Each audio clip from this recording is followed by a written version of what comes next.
یہ کہانی 2000 کی دہائی کے شروع کے آس پاس کی ہے۔ ایک امیر بزنس مین ایگزیکٹو اپنی بیوی اور 3 سال کے بیٹے کے ساتھ بنگلور میں رہتا تھا۔ وہ اپنے کاروباری مقصد کے لیے ہندوستان کی مختلف ریاستوں کا سفر کرتا تھا۔ وہ ہمارے شہر رانی نگر میں شفٹ ہو گیا۔ اسے جلد ہی معلوم ہو گیا کہ ان کا یہاں رہنے کا وقت 2 سے 3 سال یا اس سے بھی زیادہ بڑھ گیا ہے، لہٰذا انہوں نے فیصلہ کیا کہ وہ وہاں ایک مکان بنائیں اور کچھ سال رہنے کا فیصلہ کیا، جب تک کہ اس کا کام مکمل نہ ہو جائے اور یہ بھی یہاں سرمایہ کاری ہوگی کیونکہ یہاں کچھ زمینوں کی قیمت سستی تھی۔ انہوں نے رانی نگر میں ایک زمین خریدی اور گھر بنانا شروع کیا۔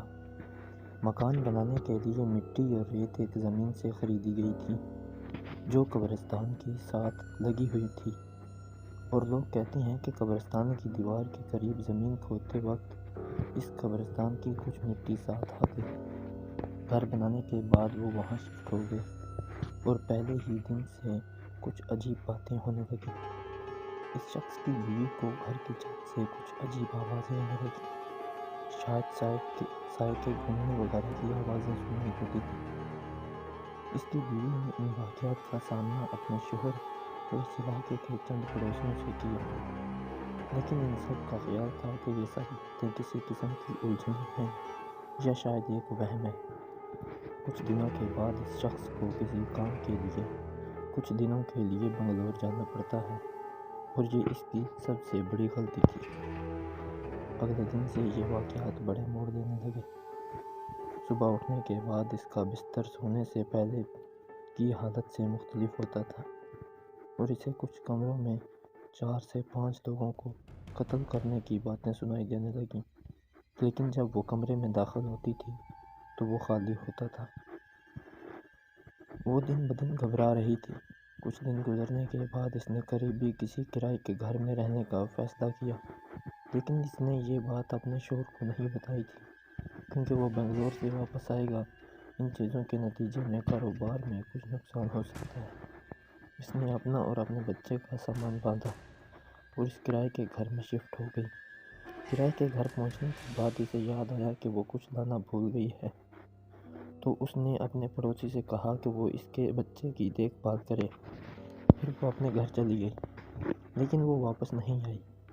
اس کا پڑوسی اس کے بارے میں پریشان ہو گیا کیونکہ وہ گھنٹوں سے واپس نہیں آئی تھی۔ چنانچہ ان کے پڑوسی نے اپنے شوہر کو بلایا اور اسے یہ ساری باتیں بتا دیں۔ اس نے ان سے کہا کہ فوراً اس کے گھر جا کر اس کی تلاش کرے۔ کچھ اور پڑوسیوں کو جمع کرنے کے بعد جب وہ گھر میں داخل ہوئے تو خاتون ایک کمرے کے پنکھے سے لٹک رہی تھی۔ یہ خبر ملنے کے بعد اس کے شوہر کے ٹکڑے ٹکڑے ہو گئے۔ وہ جلد از جلد بنگلور سے واپس آ گیا، لیکن بیوی کو کھونے کے بعد اب وہ کیا کر سکتا تھا؟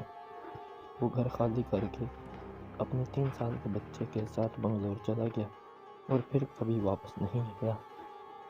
اس واقعے کے بعد وہ گھر اجڑ گیا اور بہت کم لوگوں نے اس اجڑے ہوئے مکان سے فائدہ اٹھا کر وہاں رہنے کی کوشش کی، لیکن جو کبھی اس گھر میں آیا وہ وہاں 1 ہفتہ سے زیادہ نہ رہ سکا اور کچھ غیر معمولی سرگرمیوں کی وجہ سے مر بھی گیا۔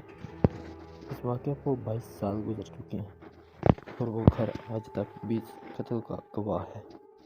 اس علاقے میں رہنے والے لوگ رات 8 بجے کے بعد امواسیہ میں باہر نہیں نکلتے ہیں۔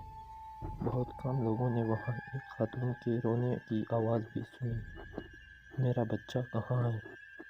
چیخ رہی تھی، لیکن پھر بھی یہاں کچھ نہیں کہا جا سکتا۔ وہاں کے لوگ اب بھی اس کہانی پر یقین رکھتے ہیں اور رات کو وہاں سے بچوں کو گزرنے نہیں دیتے۔ امید ہے کہ یہ کہانی آپ کے لیے دلچسپ اور شاید خوفناک ہو۔ پلیز ہمارے چینل کو سبسکرائب کر لیں۔ اگر آپ کوئی بھی اس طرح کی ہارر سٹوری ہمیں سبمٹ کرنا چاہتے ہیں تو نیچے دیے گئے ای میل پر بھیج دیں۔ شکریہ۔